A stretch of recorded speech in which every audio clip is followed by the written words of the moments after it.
Hey everybody, welcome to the Inspired Word Podcast. My name's Caleb and I have my brother-in-law here, John. Thank you. So what we're going to do today, he's just going to give his testimony to touch y'all and just give an overview of how his life has been, where he was before he met God and how he is now. So, give your testimony. My name's John, and I'm an alcoholic/addict, but I also found recovery.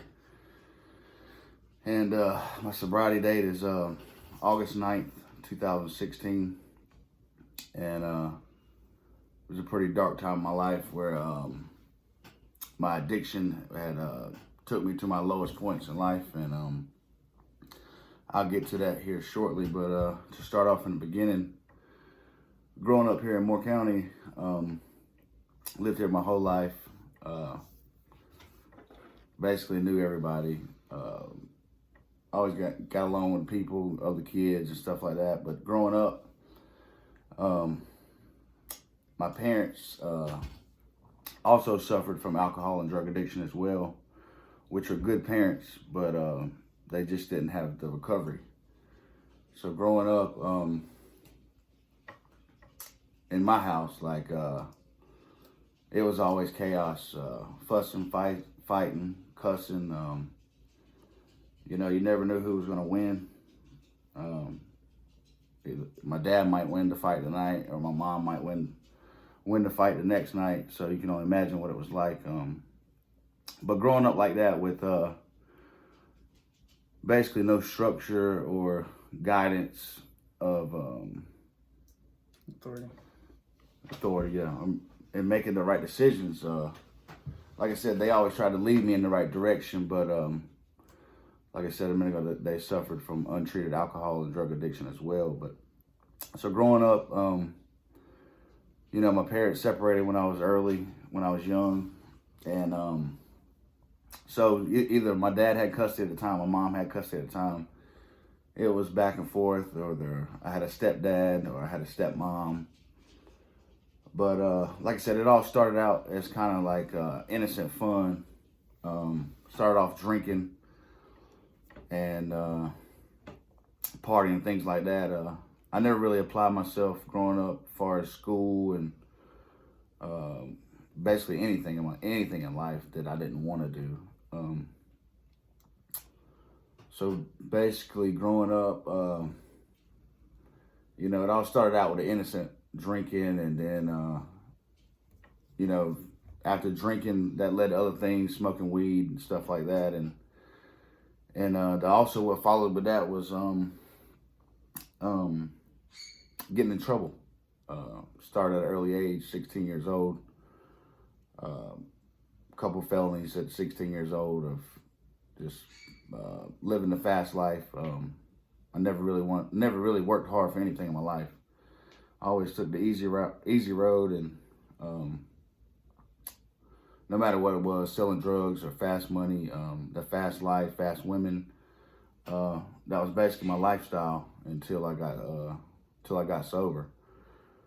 But so like I said, started off 16, getting in trouble with the law, and basically when I was 16, got in trouble, and then they gave me 12 months probation. And I'm not lying when I tell you that it took me 9 years to do 12 months worth of probation. That's the honest truth. Because it was, I'd get so close to getting off probation and I'd get in trouble again. Whether it was selling drugs or, basically it was always selling drugs, getting caught with drugs or selling drugs. And that's kind of how my life went. And like I said, it started off innocent things just by drinking and smoking weed and stuff like that. But shortly after getting in trouble, getting into my 20s, it's when things started to take a turn for the worse, for sure. And that was with prescription pills and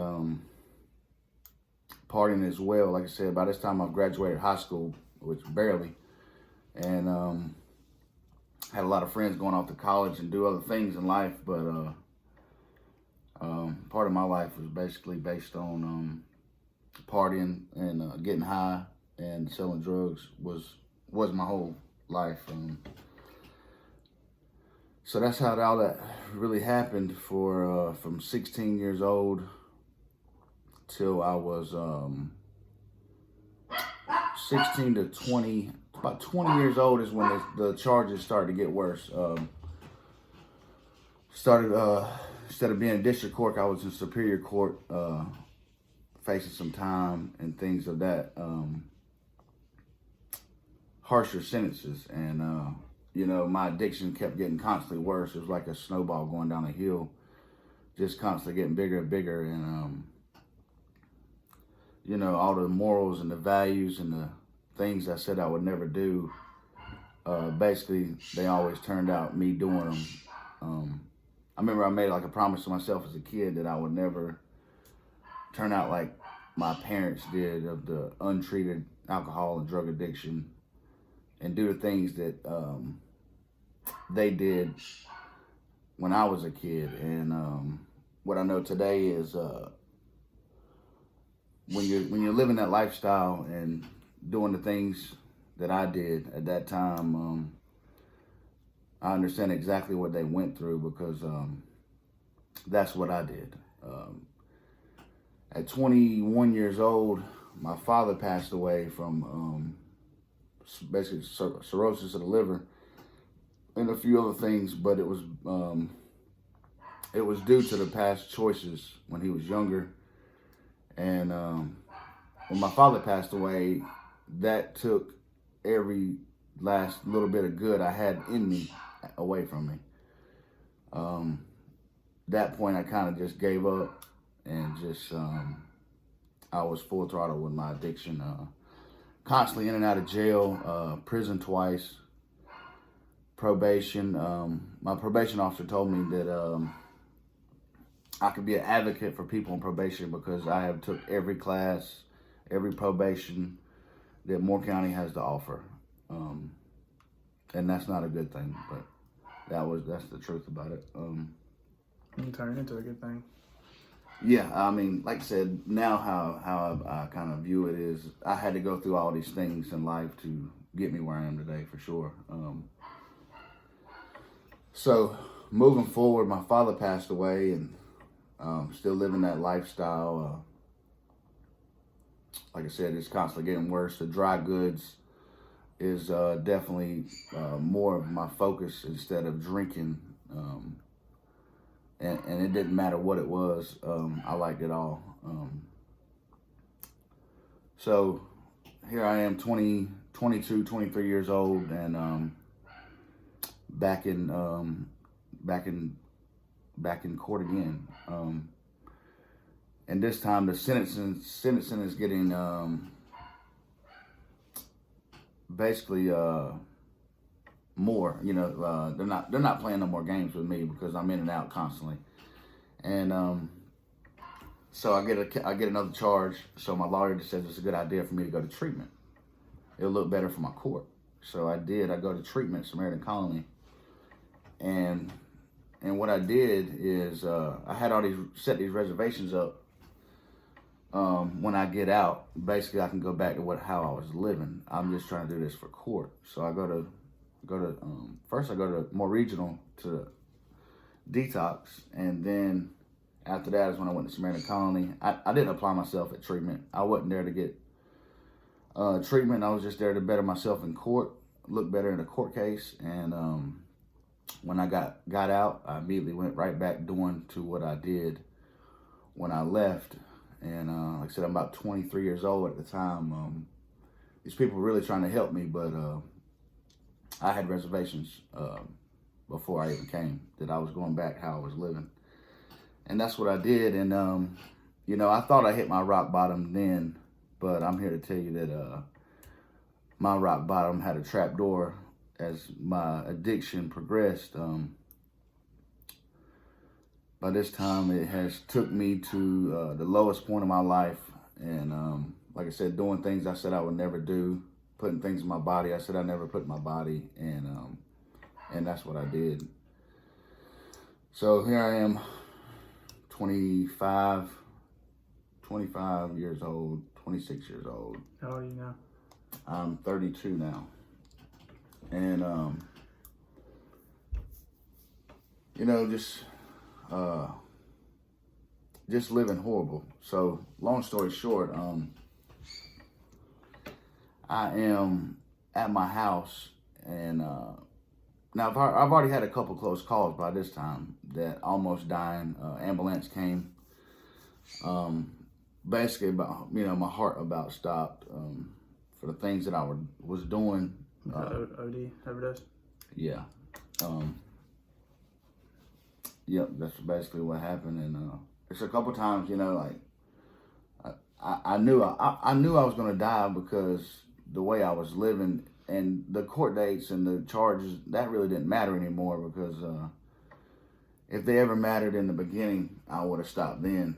And you know, I was in my apartment, and by this time, I have a girlfriend, and which is my wife today, and she is witnessing firsthand of what untreated addiction is, that was destroying me firsthand. And you know, in my mind, I was doing the best that I could. I remember going to family functions, and such as Christmases, especially the ones that I could actually attend if I wasn't in Department of Corrections or in a rehab or in a detox. I'm the son or grandson who was passed out on the couch, nodded out from whatever drugs I was doing at the time. Or I'm the guy sitting in church with drugs in my pocket, nodded out at the pew. Or I'm the guy who tells his fiance that I'm going to attend a certain event, and she's really counting on me to come.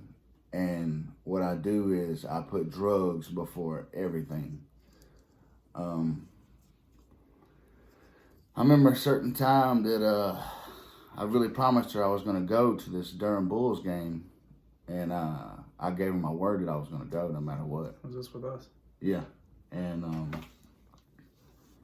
what happened was, like I said, I gave my word, and I meant it, and there wasn't no doubt in my mind I was going. But when it was time to go, I couldn't get the things that I needed to go to attend this game, such as drugs. And basically what I did is just let her down and couldn't make it, or didn't make it. And there's been more than one occasion, not just with my fiance / wife today. You know, there's times I said, yeah, I'm going to church, and she can't even get me up off the couch. You know, there's times where I told my family I'm coming, and I meant it that I'm coming. Just to back up just a touch, that we're on the subject. So my father passed away when I was 21. My grandmother passed away about 8 months later. Now, what my addiction did to me is, like I said, it took everything from me. I didn't have a choice. I didn't have a choice in it anymore. I had to have what I had to have. I remember my grandmother passed away, and I am dressed up, ready to go to my grandmother's funeral. I'm on the way to my grandmother's funeral and couldn't make it because my phone rang, and I had to get the stuff that I had to get instead of going to my grandmother's funeral. Now, it might sound crazy to some people, but that's what addiction did to me. But it took everything I loved away from me, and it took my choices away from me as well. And so moving forward, the woman that I'm married to today is, we have a child, and here I am, 26 years old, and we have a daughter. And you know, the life I'm living is fast-paced life. Living in a little apartment, I got people constantly in and out of the apartment all day long, getting what they need, or I'm getting what I need. And And that's how it was. It wasn't a safe environment for my wife nor my child. And things got bad enough where finally, my fiance at the time, which is my wife, she leaves, and I'm basically she leaves with our child, and I'm left alone in my apartment. And that's when things, like I said, when I said I thought I hit my rock bottom, and then it had a trap door. That's when it took me to a whole new a bottom of my life where I was just completely hopeless. I was basically that's the honest truth. I was just a hopeless individual. Didn't have no God in my life. And as a kid, I always thought God had dealt me a bad hand. The way I grew up and the things I had to see as a kid, and it was just this is how I viewed it. I never attended church and things like that, but moving forward, like I said, my addiction's at an all-time low, and bring a daughter into this world, by the grace of God. She's a healthy daughter today, 5 years old, good child, and so we have a daughter now. I'm still doing what I did. Nothing's changed. Barely scraping by like always. And I remember being in the emergency room, waiting on my wife to have our child, and waiting on her to go basically get into labor. And I get tired of walking back and forth to my car, getting what I need, and so I just grab my bag and bring it in the hospital. Next, our daughter's born, which was a blessing for sure. At the time, everything else was more important, to be honest with you. So we have our daughter. I'm passed out once again in the room after you have a baby. Basically, my wife's having to take care of our daughter by herself after she just had her child. I'm sitting there sleeping for about, it felt like 2 days. Just no help. I was basically just useless and hopeless. So moving forward, here it is. We get home. We're not home 3 or 4 months. And that's when, like I said, that part, coming back to the part I was at, finally she's had enough.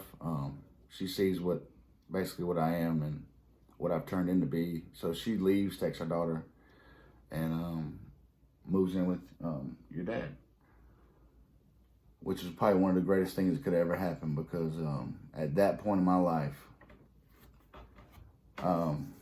the consequences didn't matter anymore. I was willing to do whatever I had to do to keep going, getting what I was doing, all the drugs.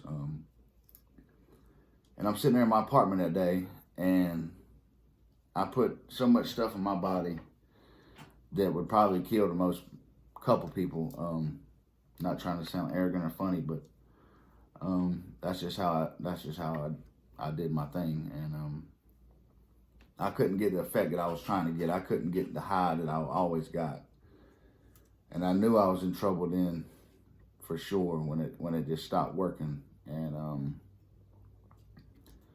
I looked at my phone, and like I said, I'm in bad shape. I scrolled through my phone for a while, and I can't find anybody who's really living right or doing right. Find this one friend of mine. I know he's in recovery. I know he's doing good. I call him basically pleading for some help.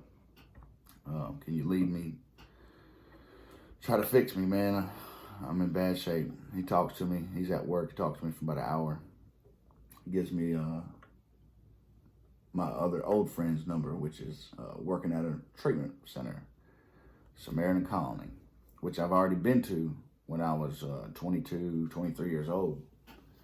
So I call this man, and I meet him down there at the Wilder building, which that's where they have AA meetings, and talk with this man.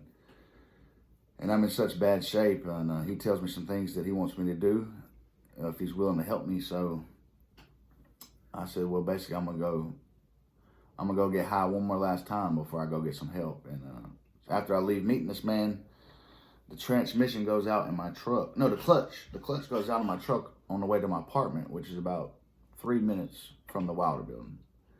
And like I said, there goes my transportation. So now what? So I text Mark and I'm like, hey man, the clutch just went out in my truck. Basically give him an excuse, and he texts me back, God is good. And you know, at the time I was like, I'm pissed off now, you know, like, why you gonna say that? You know what I mean? That's not what I'm trying to hear, you know. But for the next couple of days, I talked to my mom, and I did what he asked me to do. He said, look, John, if you're willing to go to any length of a victory over alcohol and drugs, I'll help you, but you're gonna do some things for yourself. And I go to Monroe Detox Center. I go there for 4 days. He says, on the 4th day, call me, and we're gonna get you back in the Samaritan colony. And I said, yes, sir. So I'm up there for 4 days, going through all the withdrawals, the sweats, the diarrhea, throwing up, everything that it comes with the withdrawal part. Like, what's like your thinking like when you're going through it? Really, you're just ready to die. Nobody wants to go through the withdrawal part, which is pure misery, bone, body aches. Like I said, man, just throwing up, sick. You got no energy, you can't eat, and but like I said, I gave my word that I was willing to do what he asked me to do. Call me on the 4th day. So I called him on the 4th day. Hey, Mark, today's my last day, and I'll be headed to the treatment, headed your way. And he says, well, I got some plans for you. I got some different plans. And at the time, I'm like, this ain't part of the deal. You know what I mean? But I agreed with him. I'm willing to do whatever you ask me to do. So they send me to the Bridge of Recovery, which is like a safe house, more or less to finish detoxing. So that's what I did. I figured it'd be there for a couple of days. I was there for 10. And then I got to Samaritan Colony. And like I said, that's the point in life where when I gave the man my word that I was willing to do whatever he asked me to do, and I meant it. He said, if you don't like the outcome, if you don't like how it turns out, basically, you can go back to what you always did, which was getting high and living the fast life. So I said, that's a deal. I go to treatment, and this time I'm focused because I know my life depends on it. I have a daughter now. She's dependent on me. I have a fiance. She's dependent on me. And I'm just trying to fix the broken pieces of my life. So go to treatment, and this time I came to listen. And everything they wrote down on the board, I wrote down on my notebook. The things that I didn't do in the first time I was there, I did everything and maybe a little extra this time because I knew that there was nothing to play about alcohol and drug addiction for sure. So go to treatment. I get out of treatment. Right before I get out of treatment, there's recommendations to go to a recovery home, or I can go back to my apartment. Some things transpired. The recommendation, you know, the way I went through treatment, recommendations for me to go back home. So I go back home, and so what transpired was I go back to my apartment. The same stomping grounds, you could say, right where everything I know, where everything is, such as the drugs, anything of that nature. And but like I said, in my heart, things have changed. I want to do right. I'm trying to live right. People are actually praying for me, and people at church are praying for me, and also people at treatment are kind of showing me the way of how to pray. And I'm starting to mean what I say when I'm praying, not like a foxhole prayer, Lord, get me out of this one and I'll quit, but really meaning what I'm saying. And so that's what I did. And so here I am back in my apartment. Like I said, the same guy that helped me get me where I'm at, he picked me up every day. We did 90 meetings in 90 days. I got a sponsor. I worked the steps as well. And then I get the job that I'm currently at now. And I come home from work one day, and there was a note on the door saying that we were evicted, that I was evicted because they found out I was a convicted felon. You talking about the people over the apartment? Yeah. And so basically, me, my fiance, and my daughter had to make other arrangements. She came back to her father's, and I stayed in a hotel room for about 8 days until something else came about. But I remember calling my sponsor, letting him know that I had been evicted and all these things, hoping that he was going to say, hey man, don't worry about it, we're going to get you a place, and everything's going to be all right. And that was definitely not the case. What he said, we have no time for self-pity. We just going to keep doing AA. We just going to keep working the steps. We're going to keep praying. We're going to keep writing these gratitude lists, and God's going to take care of the rest. And on the 9th day, we found a little small trailer up here in Rayford, and my mother was able to help me get into it. And that's where one of the first signs, like, letting me know that God's gonna take care of it, take care of everything that I need, as long as I'm doing right, doing my part, and just doing the best that I can. And I remember sleeping on my daughter's twin bed for about 18 months. My wife, my daughter slept in the other bed. I slept in the spare room because I worked a lot, and I was out of town quite a bit. But we didn't have a whole lot, but I was sober. I didn't change the routine that I was taught in treatment. I still do the same things today that I was taught in treatment. I pray every morning on my knees. I read a couple of pages from my book every day, the same pages, the same everything. I write a gratitude list of what I'm grateful for every day. I pray on my knees at night, and I've had the same routine since August 9th, 2016.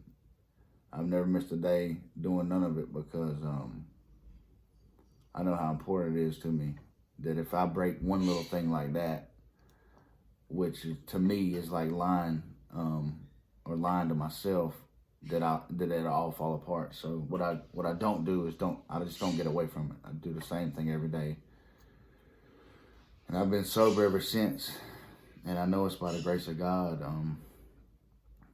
Also, I've been able to be there for my stepmother when she was going through tough times with medical issues, and she helped raise me as well, and I was able to be there for her in sobriety. She got to see me sober, and she got to be around my daughter, and just all the beautiful blessings that God has gave me that since my life has turned around. Everything that I have today is by the grace of God, for sure. Another part of my recovery is church. It's a big deal. I enjoy going to church. It's one of those things that kind of keep me grounded no matter what. Another gift also in recovery is it's happened more than a handful of times. When I'm praying on my knees at night, saying my prayers, and I look over and you got a 5-year-old daughter praying on her knees as well. Anything I got going on in life just lets me know that it's not that big of a deal, because when I can look over and see my child doing the things that I'm doing, and she really don't, know the whole meaning why I'm doing what I'm doing, but at least I'm teaching her a different way than I was taught, trying to give her a better direction than I was given. And another blessing in my recovery is my mom's sober. Things that I went through has helped her get her life on track, which is another major blessing. And like I said, I've told my story a few times before, And that's like one of the things in my life where I can give somebody else some hope, which was gave to me. Like I said, it's just things in life I can't really explain how or the why, but I know as long as I keep God first in my life, I got a pretty good shot of doing anything that I want to do.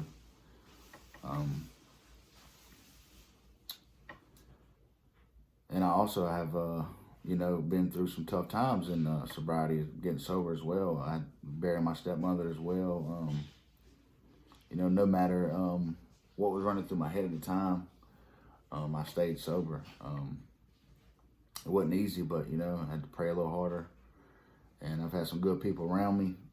And that's really all I really keep around me is the positive people, because I know I can't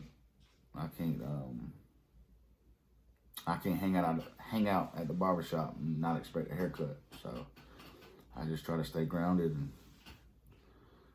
say my prayers and just thankful for everything that God's given me. But it's one day at a time for sure. So, what's some advice you have for people that's been in the same situation, or is going through what you went through? The best advice I could get is hopefully it gets so bad that you want to do something different.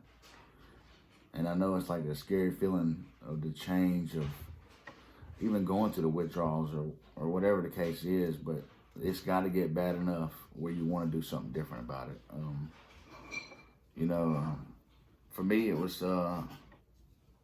just being just completely hopeless, knowing that I was going to die the way I was living. And so the best advice I can get is hopefully it gets bad enough where you want to change. There's people out here that's going to help you. All you got to do is reach out, but you got to be willing to take the action, willing to take the direction. And along your way, I'm certain of it that you'll find God for sure. But you got to be willing. Who is one of the most influential people that you've met and they help you turn your life around? You can give a couple if you want to. Definitely. Well, the most important person, there's no doubt about it, is God in my life. Definitely, he's number one. And then it would probably be my sponsor, who met with me every Sunday morning, and we would read and we would talk. Probably for the first 9 months of my sobriety, about anything in life, anything I go through today, I can call him. Hey man, this is what I got going on. How can I handle it? And he's helped me, even to the smallest thing. Hey, how do I build credit? How do I try to buy a home? And all these things. Like I said, I am a convicted felon, so don't let that excuse be yours that you got a bad record. Don't let that be your crutch, because there's people out here that's going to help you as long as you're living right and doing right. We all got a shot at this thing. Another person who's been big in my life would be your dad, my preacher.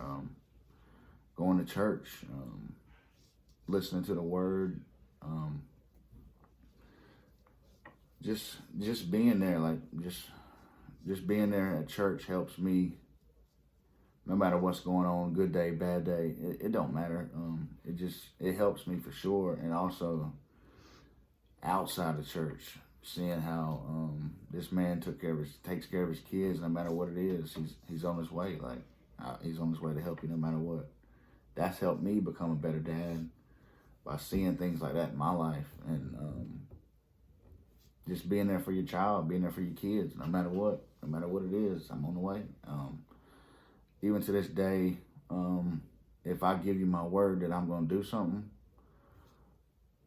something's really bad's got to happen for me not to come, because I'll get crushed.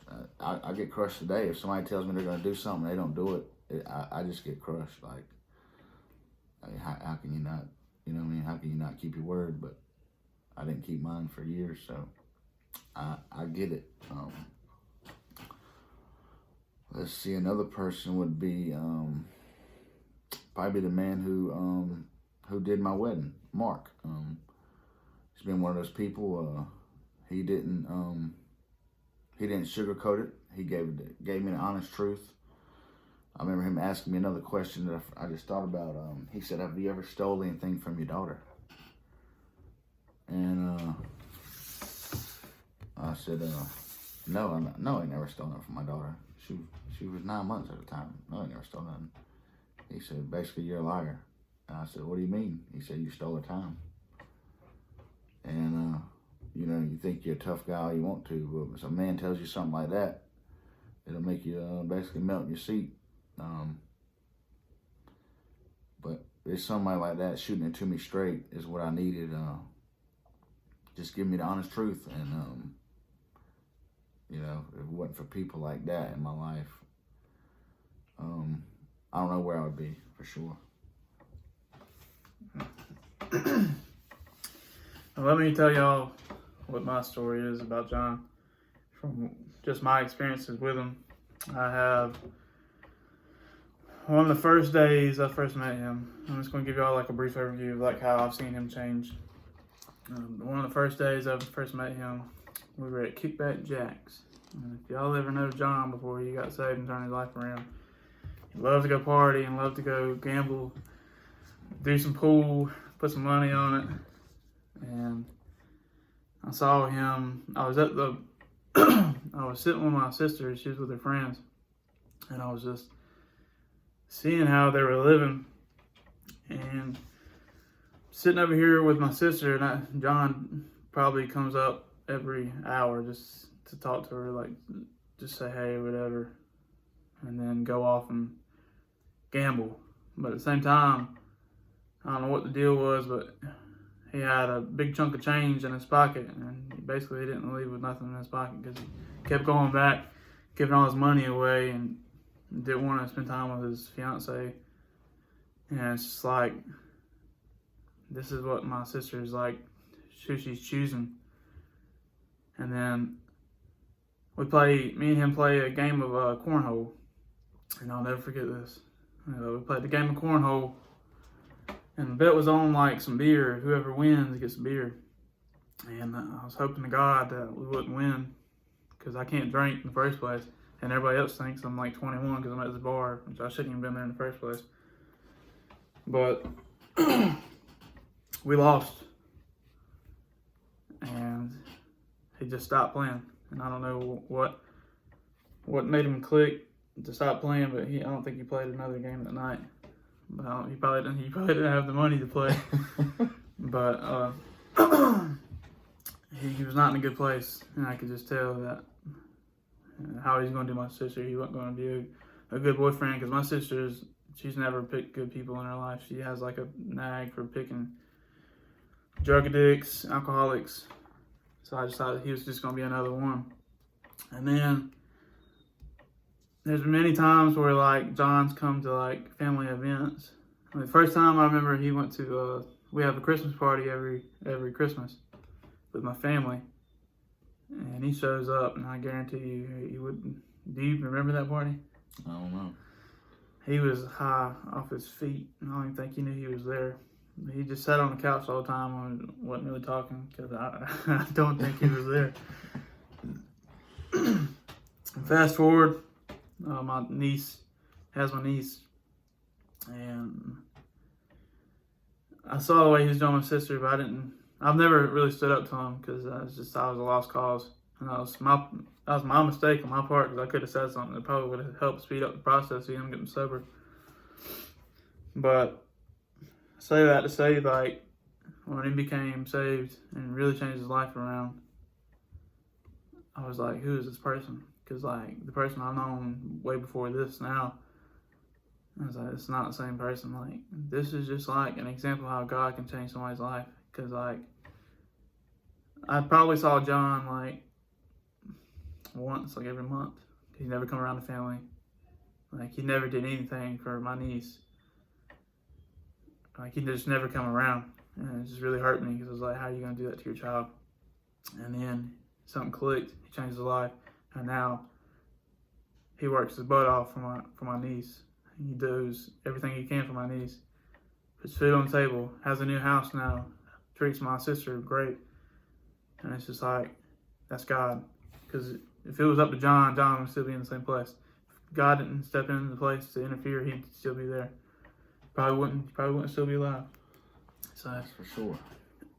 It's just good to see how God can work in somebody's life and change their life around. And like you said, you've had tests since you've been sober and saved, and your stepmom died.